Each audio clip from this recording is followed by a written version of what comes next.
Dahil nga sa pagbalik nga nitong si Noah, hindi maiwasan nga nitong si Manuel na makakaramdam ng insecurity. Lalong-lalo na at naisip niya na magkakaroon na naman siya ng kompetensya pagdating sa puso nga nitong si Velma. Hindi siya naniniwala na tulong lamang ang ginawa nga nitong si Noah sa pagbatid niya na hanggang ngayon ay mahal na mahal pa rin ni Noah itong si Velma. Naisip ni Manuel na kailangan may gawin siyang hakbang bago pa man mawala sa kanya ng tuluyan itong si Velma. Batid niyang maaaring anumang oras o posible pa rin na maagaw nga ni Noah itong si Velma, lalong-lalo na at hindi pa nga nakasaang naturang Manuel na masalisihan at mawala ng lahat ng kanyang mga sinimulan at pinaghirapan. Kaya naman tudo ang bantay niya dito kay Velma. Nakita nga niya isang araw kung saan abala itong si Velma at dahil may kinokontak, alam na niya na si Noah ito. Nais nga nitong si Velma na tawagan ito sapagkat nais nitong magpasalamat lalong-lalo na at hindi niya ito nakausap at bigla na lamang umalis. Nagulat itong si Velma at sinabing bakit nga ba siya nag-aalala na tawagan niya itong si Noah.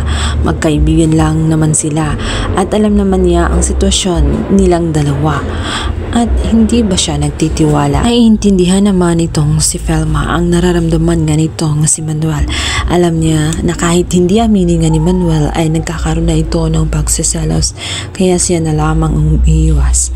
Samantala, sa loob naman ng korte ay dito naman ay masusubukan ang tibay ng loob nga nitong si Colleen.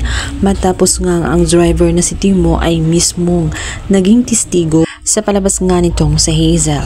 Kailangan niyang panindigan at kailangan niyang gawin ang iniuutos ng kanyang amo na si Hazel.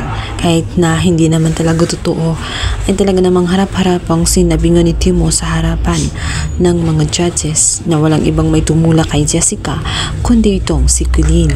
Ngunit agad namang ipagtatanggol nga ng abogado ni Colleen ang side nga ng kanyang kliyente at sinabi nitong napipilitan lamang siya at malamang sinisi niya kay Colleen ang kasalanan na hindi naman ginawa ni Colleen para lamang mawala ang kaso na nakaharap sa kanya at tuluyan siyang mapawalan sala. Sa madaling salita ay naghahanap siya ng ibang masisisi at ngayon ay dinidiin lamang niya itong si Colleen. May punto ang abogado, kaya naman itong si Timo ay tala namumutla na at nagsisimula ng matakot. Nagngangamba siya kung ano ang kahihinat na ng kanyang pinagagawa. Maaring makakasuhan pa siya at magpapatong-patong ang kaso sa kanya sakaling mabigo siya at itong si Hazel sa kanilang mga plano